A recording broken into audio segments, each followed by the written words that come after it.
Hello and welcome in to another edition of the PHNX D-Backs podcast right here on PHNX. My name is Derek Montilla, of course, occasionally known as your mayor of PHNX. This guy is always known as your vice mayor of PHNX. He's also the Valley Thunderstick himself, Jesse Friedman. The Valley Thunderstick. Yeah. There you go. It's getting bigger. I like it. I like it. How you feeling? I'm feeling great. We're going to be joined by Alek Thomas later in the show. Yes, we are. Traffic permitting. It sounds like we're all a go. Have a chat about some of these ballparks in Goodyear and surprise. Don't even get me started on surprise. But of course, this show is brought to you by the fine folks at the DraftKings Sportsbook app, America's top-rated sportsbook app. I am currently on a pitch clock timer, so I need to watch how quickly I intro this show because we don't want a violation occurring. Today was a great day for the Diamondbacks, and it was an especially great day for pitcher Tommy Henry, who once again is one of the young pitchers that are competing potentially for a starting rotation spot. We saw Henry come out of the bullpen in his last start, but he still did a significant amount of work in that game, going 3 innings. But today, fairly spotless by young Tommy Henry. 4 innings, 3 hits allowed, 0 runs, 0 walks, and 3 strikeouts. Really damn good day for him out there at Salt River Fields. He looked great. I thought he looked really great. All 4 pitches seemed to be working to a reasonable degree. I mean, we're still relatively early here in spring training. There's some time for some of the pitches maybe to sharpen up just a little bit. Sure. But velocity-wise, Tommy Henry is one of few guys who everything is lining up pretty much exactly with where we saw it last year, which is always good to see at this point. It sounds like the curveball has been a particular point of emphasis for him coming into spring training. He threw more curveballs than any other secondary pitch in his start today. And I want to say that was the case with his last outing as well. It seems like the curveball has been kind of a big pitch for him coming into spring, whereas when we saw him last year was more the slider was kind of his go-to secondary pitch. So, but it looked good today. Obviously, the Rangers lineup, I don't think they necessarily had their full A team in there today, but Tommy Henry did what he was supposed to do. And it was a great day out there for baseball. We got to run into Stefan and Chris Carey, the Amarillo Sod Poodles broadcasters, and those guys are just outstanding individuals. It was really fun to meet them in person. Tommy Henry also worked very quickly today.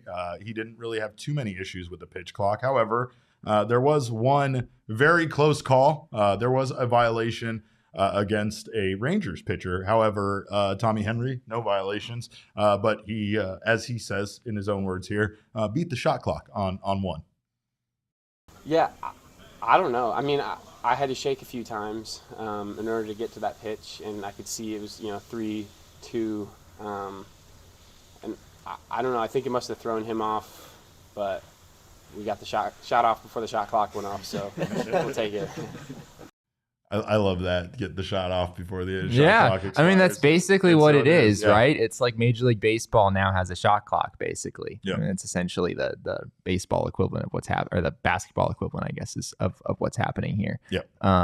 But yeah. I mean, Tommy Henry generally, I think, works fairly quickly anyway. And he was also pretty efficient today as far as pitch count goes, 56 pitches in 4 innings. The D-backs didn't have to do anything funky where they took him out and then had a reliever get the last out or 2 of an inning and then brought him back and then took him out and brought him back. It was just 4 normal innings. We weren't tweeting anything about his day being done because we've learned our goddamn lesson when it comes to that. But I guess the question now or the idea here is that Tommy Henry really never fell out of the picture as far as the starting rotation spot. But these last few starts, especially today, really feels like he's in the mix potentially with Dre Jameson and Brandon Pfaadt as the front runners, I guess you would say, out of the 4 or 5 options potentially. They can't all be front runners. They can't, right? They're on. But I mean, he definitely is not lagging behind because today's start was quite impressive.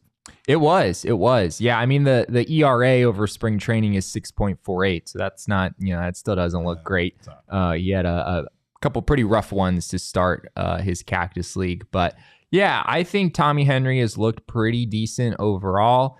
I still exercise a little bit of caution with thinking that he's at the forefront of the Diamondbacks thinking when it comes to that 5th rotation spot. I still feel like it's probably Nelson or Jameson, and sort of feels like we're leaning Jameson at this point, just given how good he's been in a lot of these games. But still certainly possible that Tommy Henry could break the opening day roster, if not as a starter, potentially as a long reliever for this team.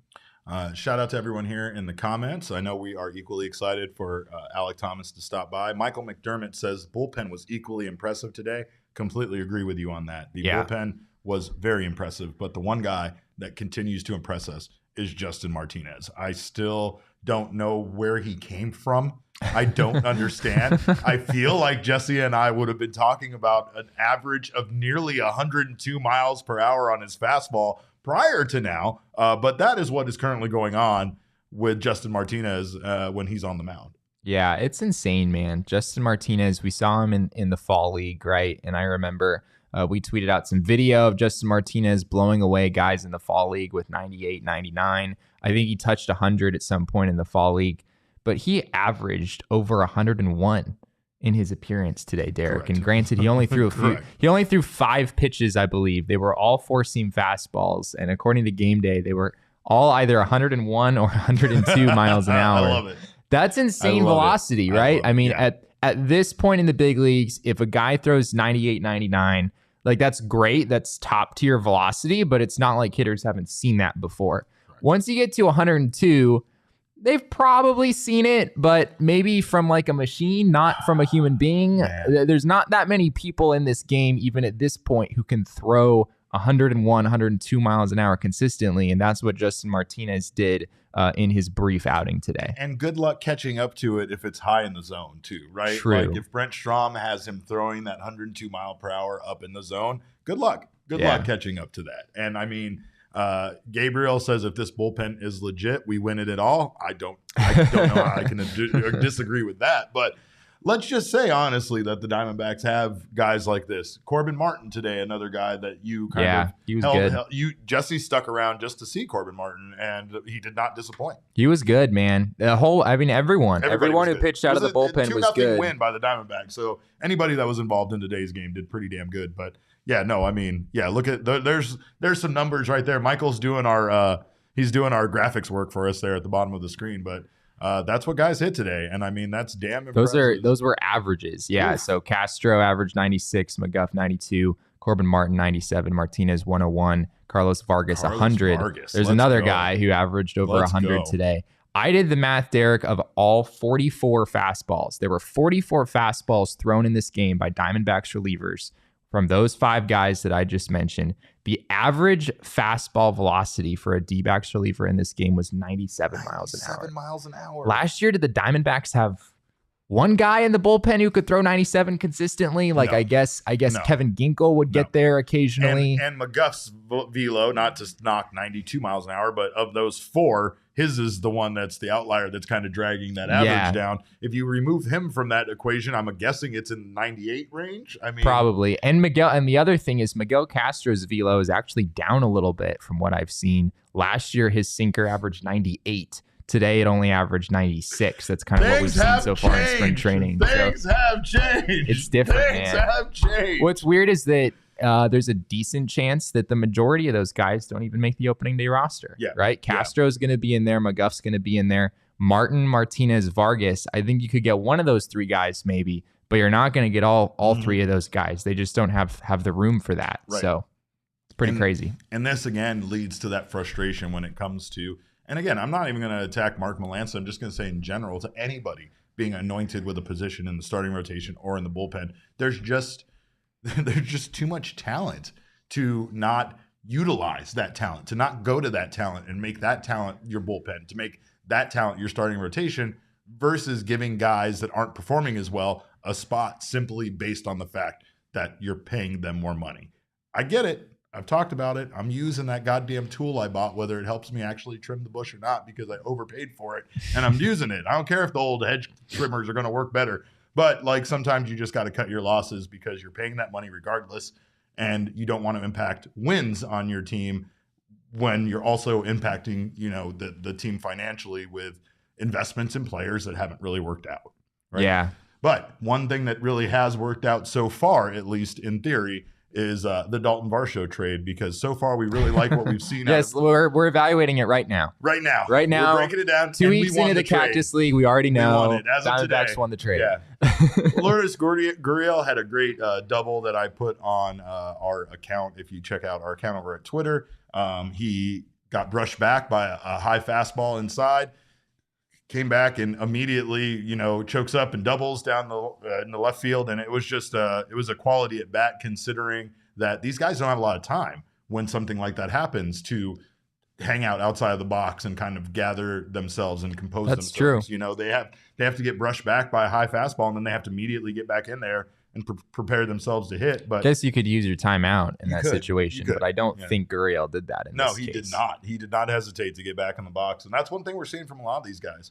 But Gabriel Moreno, Jacob is making us make that a thing, but he hit his second spring training dinger, and it went very, very far. That wasn't just a dinger, Derek. That was a monster. That was a moonshot. It was a straightaway center field, 109 off the bat, 448 feet. Yeah. Gabriel Moreno, right? The slap hitting singles hitter, right? That hit 317 or 319 last year for the Blue Jays and slugged under 400. There's some power in there, right? Slugging 714 so far in spring. He is technically slugging 714 because he homered in his first at bat of the Cactus League, and then he homered again today. He's only had like 15 plate appearances so far. But yeah, I mean, what this tells me, I don't want to go too far with this because Mark Church delivered this pitch for the Texas Rangers. Besmirch the good name. Mark Church had an ERA over 7 in Double-A last year. He was good in High A, but he struggled in Double-A. So I don't want to go too crazy because in spring training you always have to factor in the quality of the competition, and theoretically that wasn't great in this particular at bat. But still, it shows me that Moreno has some raw power, right? If you go up there trying to hit singles and you don't have that much raw pop, you're not going to hit a 450-foot tater to straightaway center field, right? So this shows me that raw power does exist, which is something I've heard from the Diamondbacks as well, that it's more of an approach thing with Gabby Moreno, that he hasn't hit for as much power of late in the upper levels of the minors and when he broke into the big leagues last year. But that power is in there, and maybe there's a way where the D-backs could kind of change that approach a little bit over time and try to tap into that. And at that point, you've got a guy who projects to be potentially a 300-plus hitter, and you're getting some power output there as well. It's a bat that you can really get excited about. Well, the one thing that we're not super excited about is some pitch clock blunders that occurred today. It's just stuff that MLB needs to clear up. But for instance, I was down there doing some video, and Josh Rojas had to point out to the umpire that the pitch clock wasn't running, and he didn't want to do anything until they fixed it. He was just like, nope, fix the clock, do the thing, make it run. We're not doing this. And it did happen where all of a sudden the pitch clock went to 11 and then 10 and then flashed back to 14 seconds. So like shit like that, if games are going to come down to the pitch clock potentially determining a strikeout or a walk or a balk or some shit, that needs to be solidified. That needs to be figured out. We can't have the clock just randomly starting or stopping or whatever. Tommy Henry said he doesn't really let it bother him very much. We asked him about that after the game. But it doesn't matter. It really, if these rules are going to be enforced and this stuff is going to be important, it's kind of like what we were talking about with the Zach Gallen thing yesterday, where he quick pitched and then the umpire just kind of mentions it between innings instead of like actually assessing him any kind of violation. This needs to be figured out, and we need to have it on the up and up, so that if games are determined by this, we're not screwing around and calling it one way or having clocks not properly operating. I will say that the clock operators are actually pretty close to me and Derek's assigned seats in the press box. And we had nothing to do with them fucking it up today. This is not on me. Derek went over there. He was hounding them, just wouldn't leave them alone. No, it appeared, I didn't get a chance to talk to them. I didn't really want to bother anyone over there. But there was kind of a cluster of people over there. Yeah, and it appeared that they were rotating in and out, and there was someone standing there kind of giving direction. Yeah. So I think it was pretty clear that they were training some people in how to operate the pitch clock, which, it's just a Cactus League game, right? So sure. I'm a little bit surprised that some of these people look like they're kind of doing it for the first time, like almost. Training or it kind of looks like beginning stages of training, not necessarily the level that I'd expect them to want people to be at for a Cactus League game. So there were definitely some blunders on that front, but no harm, no foul for right now. As long as it's good for the regular season, that's what we care about. I can assure you, Jesse did not turn off the clocks, but it does remind me of, like, I went to a soft opening of a restaurant and a waitress was teaching another waitress how to make a cocktail that involved them lighting the cocktail on fire on your table in a neat presentation. However, I was not confident in this girl's ability to do it. And I don't think she was either. And I don't feel like this was something that needed to be taught at a goddamn table with live human beings sitting there. I mean, I feel like this teaching could be done somewhere else. But Evan Longoria drew a pitch clock walk, which is very exciting. We love the phrase pitch clock walk. That's what we're calling it from now on until the end of time. But pitching violation due to the pitch clock allowed Evan Longoria on a 3-ball strike to take first base. So we saw 3-ball count. Yeah. 3-ball count. To be fair, it wasn't. I want to make it clear there were not violations on all 4 balls in the at bat. There were 3 balls. 3 balls. Normal style. Yes, I don't care. And then the 4th ball makes it a pitch walk clock. Made it a pitch clock walk. Say that 5 times fast. There you go. Yeah. I'm excited about these though. These are fun. Could you imagine if somebody walked on 4 pitch clock violations? That's a little concerning. Yeah, we've got some bigger problems. Maybe the pitcher has just decided to take the afternoon off at that point. I don't know. I think that's the only realistic way that could possibly happen. I leave it up to Mark Solera to immediately put it into pro wrestling form. PC dub. All right. But of course, this is going to continue to happen. We're going to see it during the regular season. We're going to continue to see people get trained and doing it. Maybe in a way, the amount of information that's being passed along was why we saw the hiccups today that we did with the pitch clock.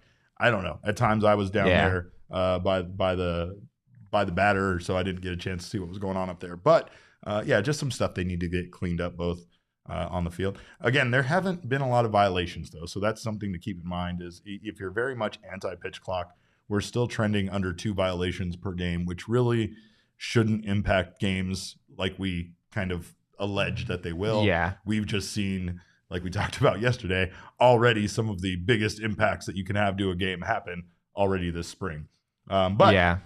This spring, something else that you should do is, if you're here for spring training, stop by our friends over at Four Peaks Brewing Company and their 8th Street Pub. Take a tour of their wonderful brewing facility. If you're into craft brews, it's an incredible facility. It's beautiful, and there's ghosts, and there's all sorts of fun to be had. So check out Four Peaks Brew. You can follow them on social at Four Peaks Brew. You can also check out their calendar at fourpeaks.com/events for all your beer week entertainment. And also make sure to grab your tickets to Four Peaks' amazing spring beer dinner at fourpeaks.com/events. Must be 21 years or older to enjoy, and enjoy responsibly. They will be pairing these wonderful, it's a 6-course meal with different beers. So make sure to check that out. If you are like me, you love craft beers and you love food, and I love all of those things. So make sure to check out Four Peaks 8th Street Pub.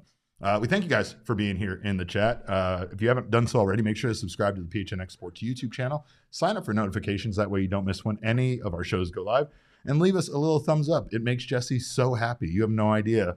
The first thing he tells me is, did you see that? We got 20 thumbs. So Jesse's really excited about that. But anyway, if you haven't subscribed to our podcast on your favorite audio podcasting app, make sure to do that.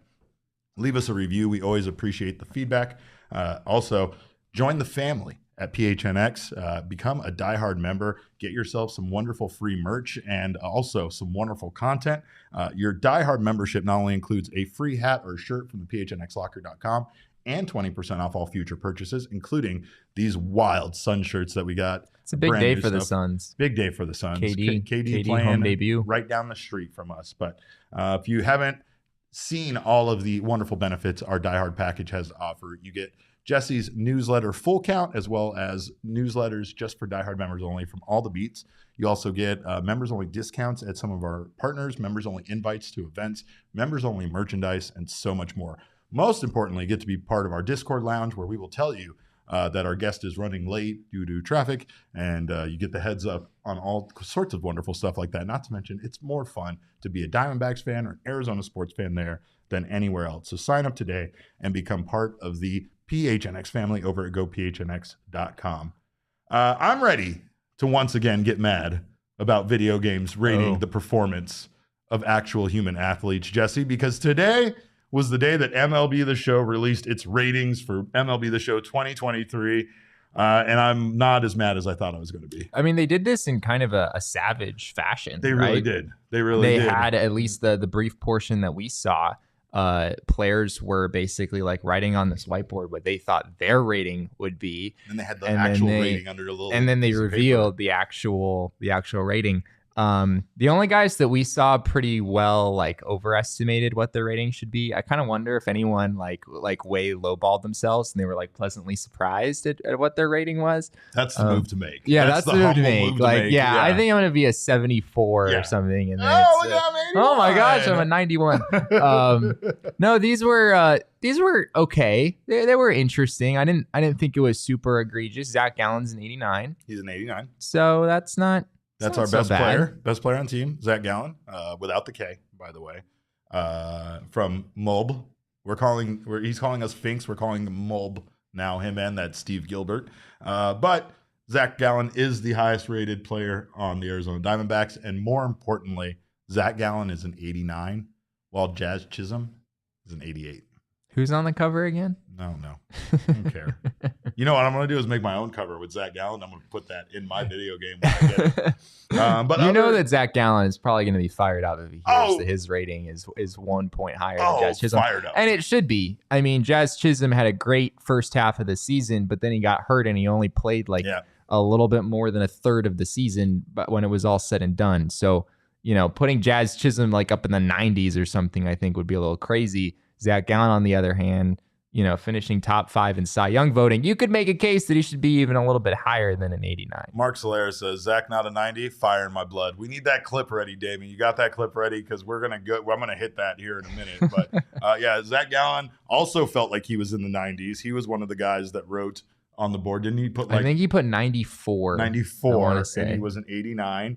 Christian Walker also wrote on the board. Gave himself an 86. I think it was an 86. He was an 83. Those are your two top Arizona Diamondbacks players. Cogs asked, any D-backs in the Diamond Club? That's a no. That's a no, unfortunately. But I think that's where they got it wrong. And again, when they get these ratings wrong, Damon? No. That puts fire in my blood. Thank you. Speaking of putting fire in my blood, the D-backs overall rating is a 22 on this game. Oh wait, they ranked 22. Let's get back to that.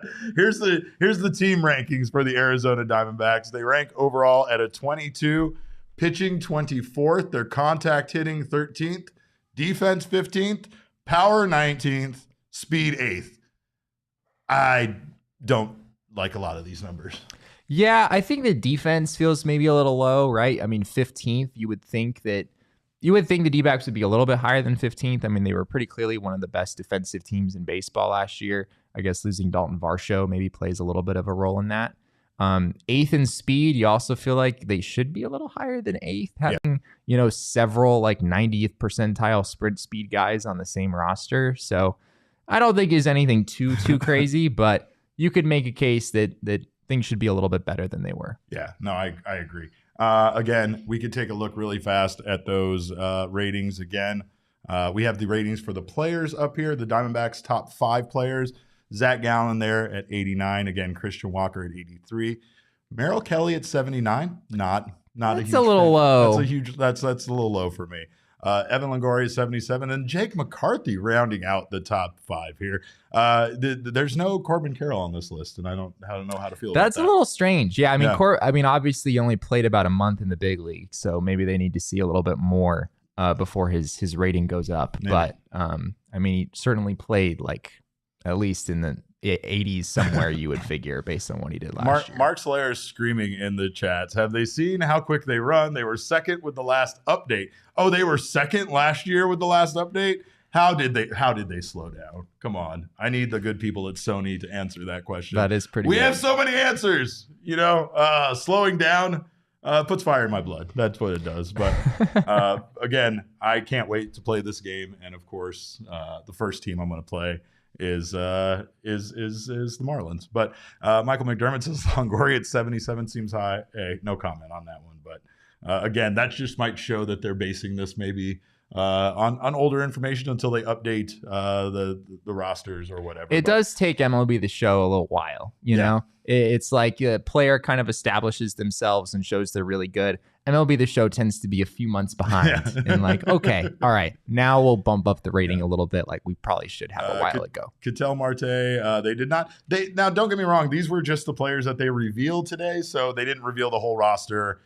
So there might be guys that are in between here. This is just what they revealed. Yeah, not necessarily the top 5. They had a very long special on Twitch today that showed all of this stuff off. The thing they didn't talk about, though, I don't believe, is if pitch clocks are going to be in MLB The Show, which again, I think that's utterly unnecessary. Jesse hates that idea. Like who plays a video game version of baseball and doesn't throw every pitch like as soon as you skip all of the little videos that they have in between hitters, all the cut scenes. You're skipping everything. They put on all this work to make it look like a television broadcast, and we just kind of shit all over it by just tapping X really fast and skipping through all of it. It's cool like the first couple times, and then you just skip everything from that point forward. First time you watch it, you watch everything, and you're just like, this is beautiful. I'll never watch this ever again. But I'm excited. I got an Xbox yesterday, and I'm very excited that I got Game Pass, and MLB The Show will be on Game Pass on March 27th. So again, get at me. You know what Jesse says. I play the game on rookie, so you'll probably beat me, but come through anyway, and let's have some fun.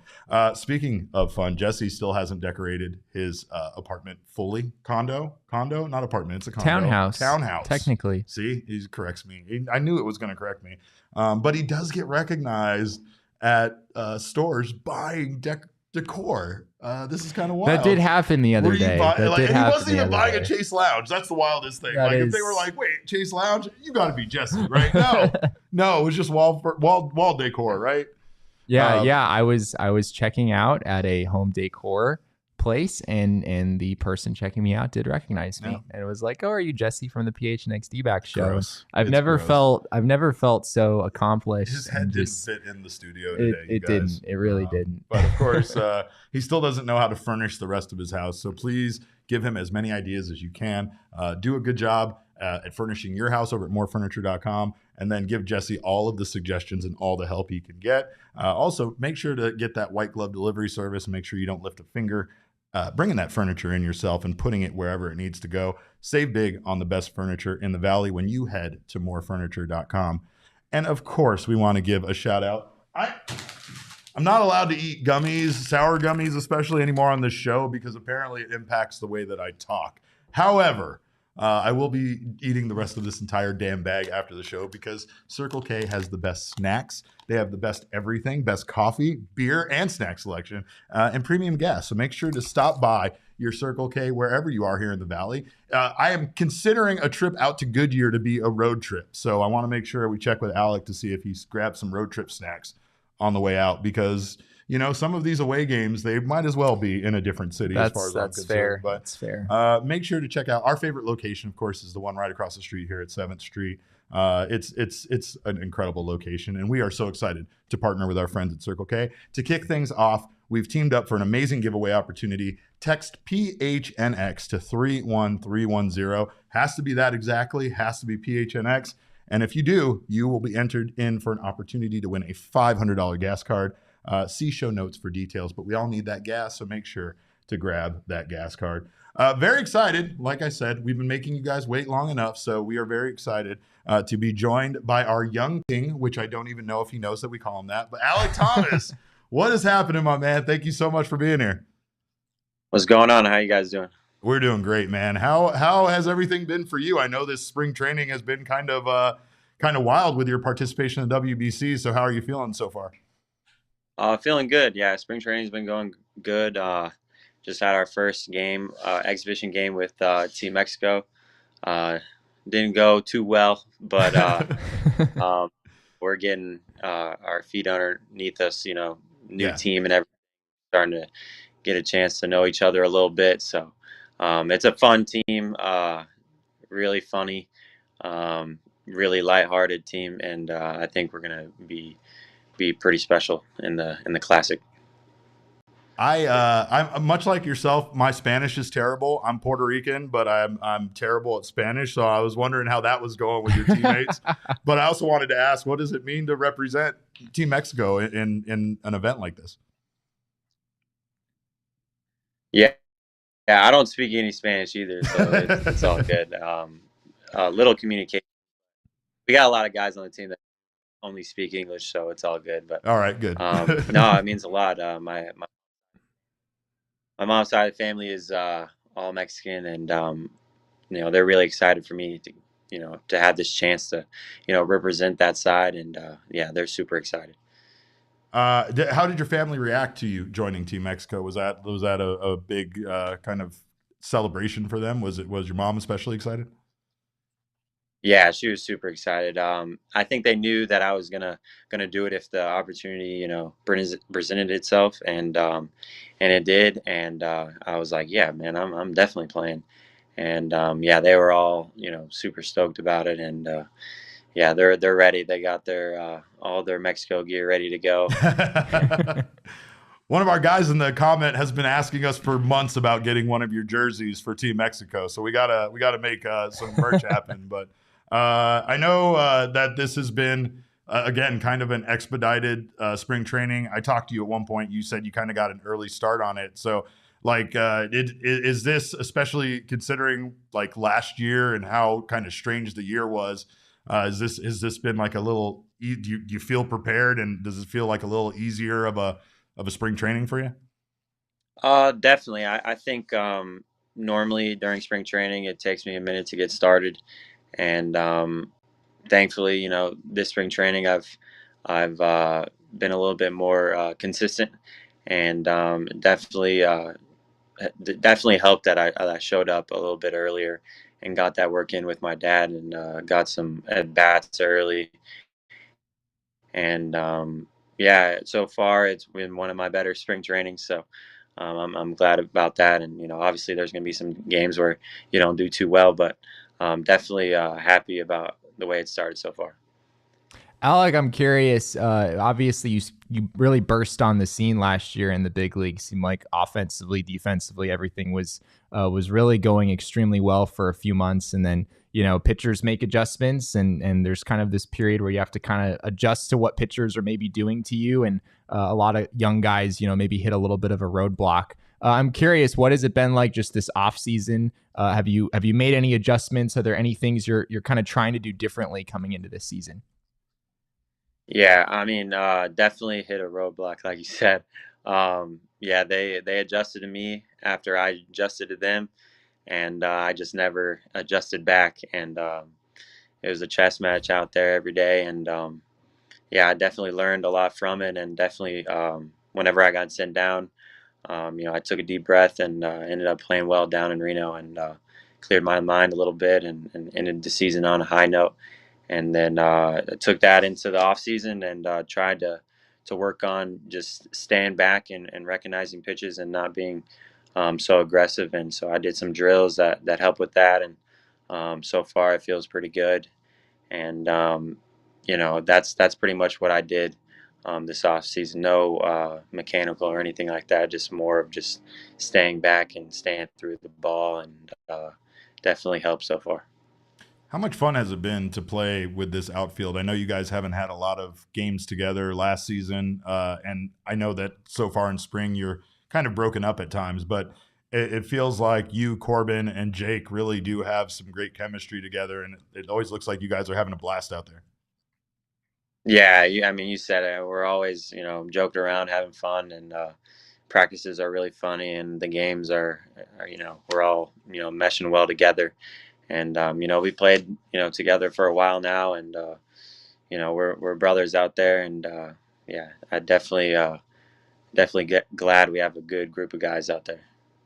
Does anyone on the team have as bad of a running face as Corbin Carroll does, or is that just because of the ludicrous speed that his face looks like this? Probably just the gravity going back in his face that makes. But no, I don't know if anybody else makes a certain face. Maybe Jake. I haven't really paid attention, but I probably even make a face too. So I won't bash on him as much anymore. He got a little mad at me. We were all fun and games and everything, but No, it's all good. Alek, I'm curious, with the rule changes coming to Major League Baseball this year, a lot of people are expecting that the run game might pick up a little bit. Obviously, the speed is certainly in there for you. I think from a sprint speed perspective, you're like in the 92nd percentile or something last year. Do you expect that maybe you'll attempt a few more stolen bases this year, given the changes and the impact that that might have? Yeah, for sure. I think for me, base stealing has always been there. It's just I never had the it's not it's more of the confidence issue I have, I guess, with stealing bags. I just don't want to get thrown out and ruin the inning or something like that. So Sure. that's my mindset. But whenever I'm carefree is when things go well on the bases. So I think if I just don't care and just go, I mean, I got a pretty good chance of stealing the base. So I got with a dude that works with Louisville Slugger Science, and he brought down all the numbers on stealing, and I'm like, man, I definitely should steal more because the numbers just so I really hope that this year, I definitely steal a lot more and help the team out and put us in a better position to score. And we definitely have a lot of fast guys, and I hopefully we're the top stolen base team in the league. Your defense last year was pretty incredible, and I know that it's not easy to play center field at Chase Field. What was it like to adjust to the funky kind of outfield with that porch of Chase Field, and was there, like, you just seemed to acclimate to it very quickly? Yeah, in 2020, I mean, all we did was play there, so I got a good reps out there, and yeah, so honestly, it was just me going out there. It was just like normal, normal day, normal everyday things. So definitely didn't have to adjust anything. Yeah, it was pretty natural out there. But whenever we go to different ballparks, it's all different. So Yeah. so we'll see how it goes. But yeah, playing at Chase is in the outfield. There's a lot of grass, a lot of room to run. So I kind of like playing out there for sure. Yeah, it's just that porch overhang seems so strange. Is Pretty there weird. is that unique, or are there other ballparks that you kind of have something like that? You know what? I really wish they would just bring it in. It's 400 some feet. Yeah, right. Help us all out. Get some box that way, but it's definitely unique, and I don't really think I've really had an opportunity to play a ball off the wall or off that little porch yet. Yeah. Maybe once. I know I almost hit one that almost clipped it, but yeah, I don't. It's definitely different. In batting practice, you'll see some guys will hit it off there and it'll bounce whatever way. So yeah, all sorts of crazy ways. Alek, there were a lot of trade rumors kind of floating around in the early part of the offseason. Obviously, that ultimately culminated with the Dalton Varsho trade in Toronto. I'm curious. I want to ask you about the Varsho trade and kind of the implications of that for you. But first, I'm curious, was that something that was kind of swirling in your mind at some point early in the offseason, that there's a lot of left-handed hitting outfielders on this team and that, maybe there would be a scenario where you could be dealt to another team? Yeah, I definitely thought about it, and I knew that one of us was going to be gone, and one or two of us or whatever. My girlfriend was more worried about it than I was, but yeah, I just bought a house out here, and ended up staying. But I knew that it was going to be a win-win for either way. Being on a team that wants you, and the Diamondbacks getting back some good players. So I think it was going to be a win-win. And Varsho is a good guy, a good teammate, and great player. And the Blue Jays got a good one, and we got some good guys in return for him. So it's sad to see him leave, but I mean, I think it ultimately helped our team get better, and he's on a team that is always in the playoffs. So I feel like sides are happy, and then I'm happy too. So I get to stay. So Yeah. I get to live in my house. So I'm Yeah, very excited. there you go. Actually get to live in that house you bought. I guess my question here, and I don't like, I know how it is, and a lot of people understand this division is very difficult, but with the Dodgers and the Padres kind of spending and bringing in the talent that they're bringing in, with you guys being young players that like are unproven but still have a lot to prove, how do you approach the season with your head up and feel competitive against teams that maybe just based on how much they're spending on their roster feel like kind of juggernauts in your own division?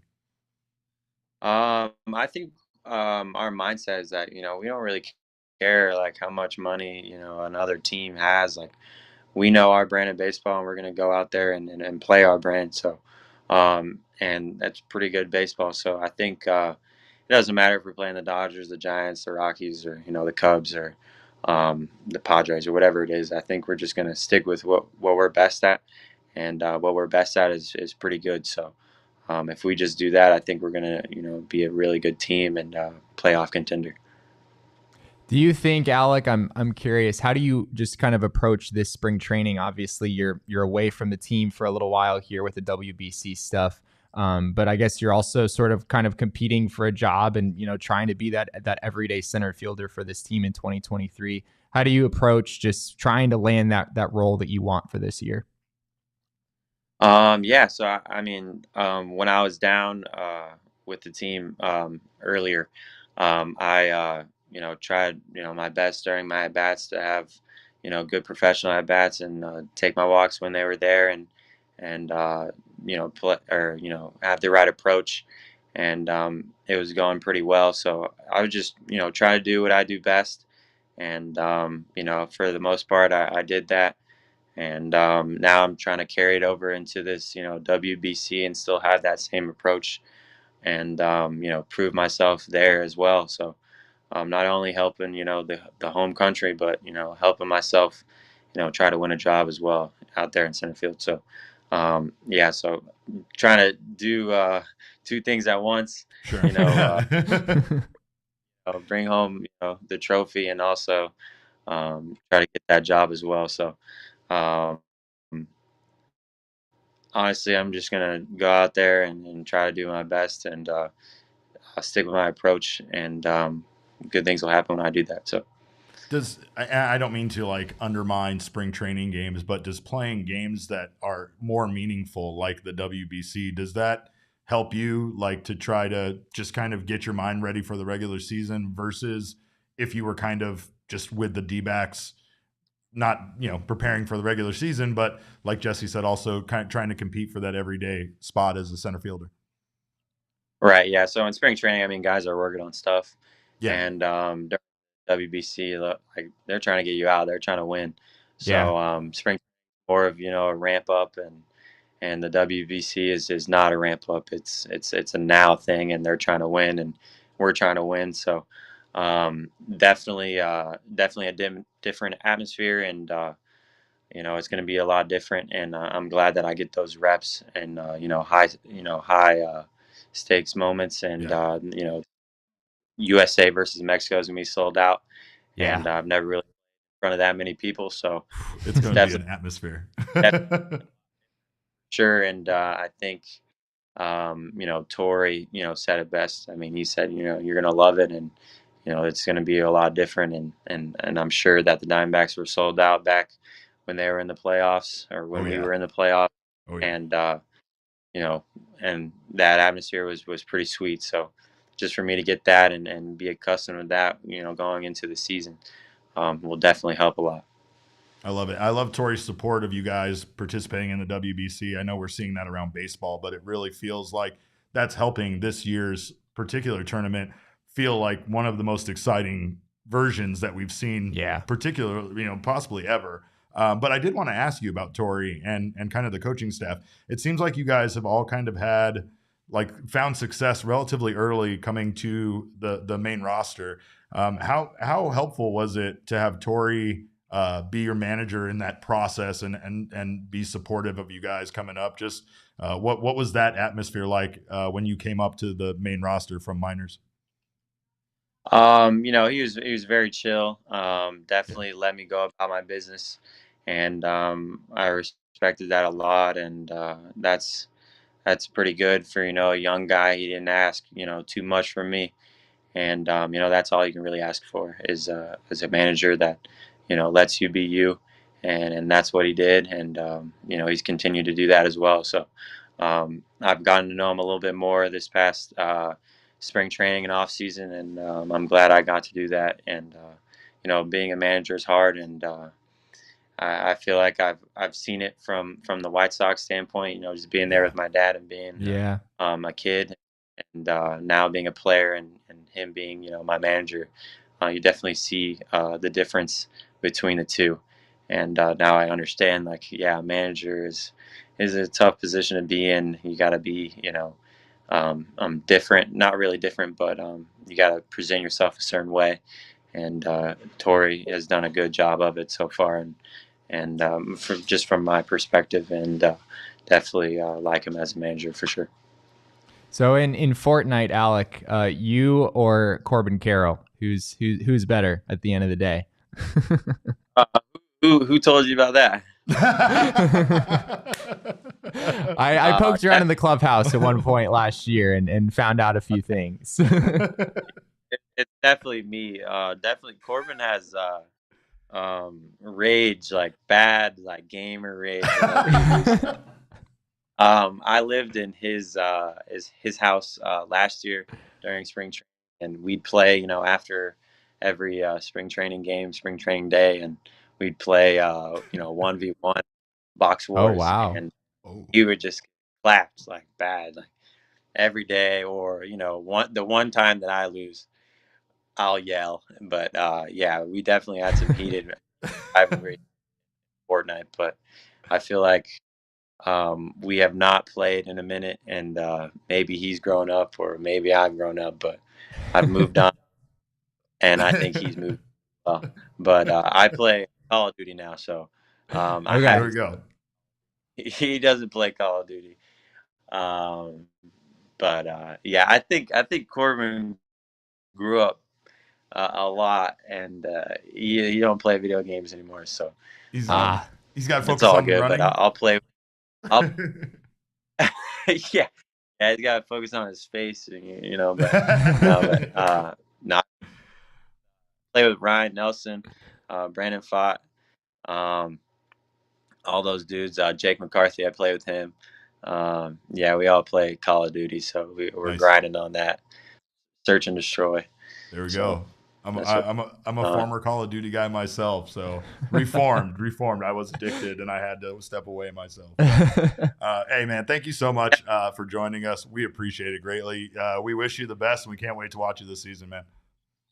Yeah, I appreciate it, guys. Thank you. Thank you so much. Thanks, Alek.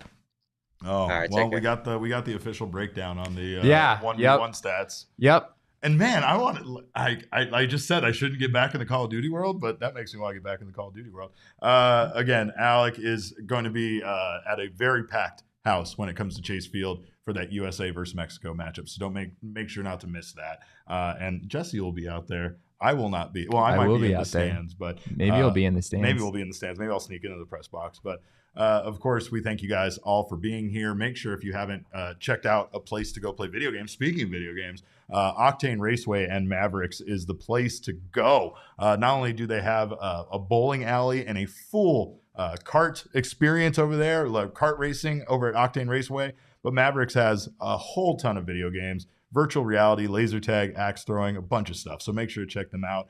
Of course, our all-staff meeting, I beat Jesse in bowling. He still doesn't acknowledge my win. It still hurts my feelings. But yeah, well, we weren't on the same lane. Yeah, like we weren't. Like your lane was different than my lane. Does that matter if we were on the same lane? Do professional bowlers bowl on the same lane, or do they not have their own lane? It wasn't a direct competition, right? Like if I'm out at the bowling alley and I get it, 125 or whatever, and some random guy like 3 lanes over bowls a 147, like he's not going to come over and rub that in my face, Derek. Yeah.